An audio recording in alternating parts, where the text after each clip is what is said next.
میں حرم میں تھا، میں پچھلے سال عمرے پہ گیا نا، شیخ معیقلی کی تلاوت بڑی خوبصورت تلاوت کرتے ہیں وہ امام حرم میں، بڑا پیارا قرآن پڑھتے ہیں. تو اللہ کی قدرت کہ میں جب پہنچا نا تو عشاء کی نماز کا وقت تھا، میں حرام میں تھا تو ڈائریکٹ نماز کھڑی تھی، طواف کا بھی موقع نہیں ملا.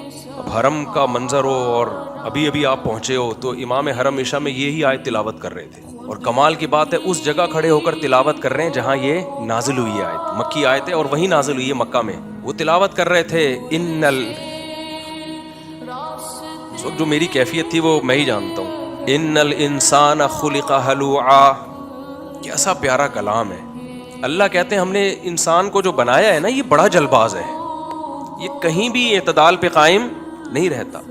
اذا مسہ الشر جزوعا، جب اسے مصیبت پہنچتی ہے بے صبری میں چیخ و پکار شروع کر دیتا ہے. ہائے ہائے، جیسے کوئی خدا ہے ہی نہیں جو اس سے مصیبت کو دور کر سکتا ہے. جیسے یہ مصیبت آزمائش نہیں ہے بلکہ عذاب بن کے آئی ہے. جیسے پہلی دفعہ اسی کو مصیبت ملی ہے، اس سے پہلے تو آج تک کسی پر کوئی مصیبت آئی نہیں. یہ پڑھی لکھی قوموں میں ہمیں دیکھنے کو مل رہا ہے، فوراً ڈپریشن میں جاتے ہیں. میتوں میں دیکھو نا، ایسے ایسے اچھل کے ہاں ہو کر رہے ہوتے ہیں. وَإِذَا مَسَّهُ الْخَيْرُ مَنُوعًا، فرمایا جب خوشی پہنچتی ہے کنجوس بن جاتا ہے، اپنی خوشیوں میں دوسروں کو شریک نہیں کرتا. پیسہ آ گیا نا، اس فکر میں لگتا ہے کسی کو پتہ نہ چلے، ایسا نہ ہو مجھ سے چندہ مانگ لے، ایسا نہ ہو کوئی بیوہ آ جائے بہن کہ سنا ہے آج تمہاری تنخواہ ڈبل ہو گئی ہے تو میرے بچے کیا ہیں، بھوکے ہیں.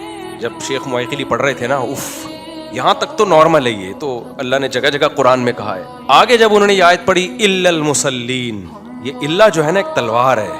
اللہ کہتے ہیں سارے انسان ایسے نہیں ہوتے، الا، ہاں کچھ لوگ ایسے ہیں جو نہ خوشی میں اترانے لگتے ہیں اور نہ غم کو اپنے اوپر مسلط کرتے ہیں. یہ وہ کون لوگ ہیں؟ الا المصلین، جو اللہ کو یاد رکھتے ہیں. اور یاد رکھنے کی سب سے بڑی علامت کیا ہے؟ نمازوں کو قائم کرتے ہیں.